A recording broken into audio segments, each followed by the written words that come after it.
একটি ছোট ছোট আন্দোলনের নেতৃত্ব দিয়েছিলেন, যা খুবই মানুষের মাঝে দাগ কেটেছিল।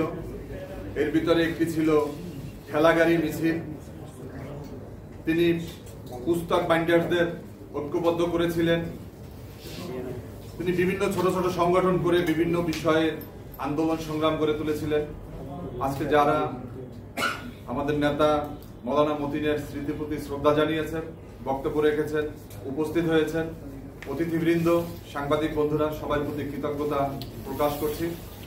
বাংলাদেশ লেবার পার্টি প্রতিষ্ঠা লগ্ন থেকে জাতীয়তাবাদী দল বিএনপির আগেই লেবার পার্টির প্রতিষ্ঠা হয়েছে এবং পরবর্তীকালে জাতীয়তাবাদী ফ্রন্ট থেকে জাতীয়তাবাদী দল, শহীদ রাষ্ট্রপতি জিয়াউর রহমান, বেগম খালেদা জিয়া এবং জাতীয়তাবাদী শক্তির সাথে লেবার পার্টির একটা আত্মার সম্পর্ক, খুবই নিবিড় সম্পর্ক। এবং আমরাও মৌলানা আব্দুল মতিনের পরে সেই 2006 সাল থেকে জাতীয় রাজনীতিতে বাংলাদেশ লেবার পার্টি নেতৃত্ব দিয়ে আসছি। সকল ক্রান্তিকালে আন্দোলন সংগ্রামে আমরা বিএনপির তথা জাতীয়তাবাদী শক্তির পাশে ছিলাম, আমরা আছি। আমাদের সর্বোচ্চটুকু দিয়ে আমরা চেষ্টা করেছি।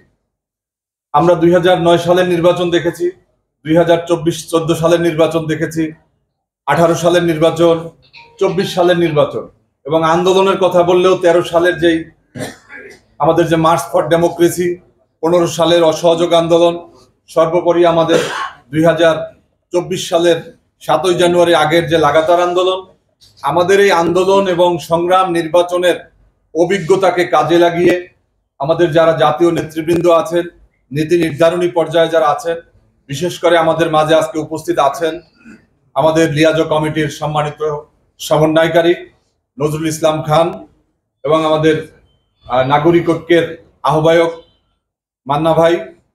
বাস্তবতা হচ্ছে জনগণ অনেকটা আশাহত এই কারণে যে আমাদের আন্দোলনের সময় আমরা যখন কর্মসূচি দিয়ে মাঠে নামি, বিশেষ করে 28 তারিখের পরে আমরা আমাদের নেতাকর্মীদেরকে আমরা যথাযথভাবে নিয়ে রাজপথে নামতে পারি না, এটাও আমাদের সত্য, এরা মেনে নিতে হবে। এবং আগামী দিনগুলোতে যে আমরা পারবো না এটা আমরা বলছি না, অবশ্যই আমাদের বিগত দিনের শিক্ষা নিয়ে তারপর আমাদের সামনে এগিয়ে যেতে হবে। আমরা যারা রাজপথে ছিলাম আর যারা ছিলেন না, এর মাঝে আমরা কোনো দেওয়াল তৈরি করতে চাই না। কারণ আমরা 2014 সালে আন্দোলনেও দেখেছি যে এক অংশ ভূমিকা রাখতে পেরেছে আর এক অংশ পারেনি। আমরা 111-এর সময়ও দেখেছি সবাই গণতন্ত্রের পক্ষে ভূমিকা রাখতে পারেননি, তারা সেদিন কিন্তু সেই জরুরি সরকারের পক্ষেও অনেকে ভূমিকা রাখছিলেন। যার কারণে বাস্তবতা এটা, আগামী দিনে আমাদের সমস্ত আমাদের শিক্ষা, আমাদের বিগত দিনের অভিজ্ঞতাকে কাজে লাগিয়ে আমরা নতুন একটা পরিকল্পনা করে লাগাতার আন্দোলনের দিকে যাব। এবং এটা যদি এক মঞ্চে হয় তাহলে বেশি ভালো। এই কারণে যে বাস্তবতাগুলো আমরা মোকাবেলা করেছি, আমরা প্রস্তাব করেছি যে অন্তত একটা যে নামেই হোক, আমরা অনেক দলের জোট করেছি, 20 দলীয় জোট করেছি, অনেক দলের জোট হয়েছে। আমার মনে হয় জোটের নাম বাদ দিয়ে আমরা গণতন্ত্র পুনরুদ্ধার কমিটি, গণতন্ত্র পুনরুদ্ধার সংগ্রাম কমিটি, আমরা যদি সারা দেশে থানা জেলাগুলোতে আমরা যদি কমিটি করে আমরা জনগণ আমাদের প্রতি আশান্বিত হবে এবং তারা বুঝবে যে বাংলাদেশে কোনো দলের নয়, এটা গণতন্ত্র পুনরুদ্ধারের সংগ্রাম। সেই সংগ্রামে কোনো ব্যানার দরকার নেই।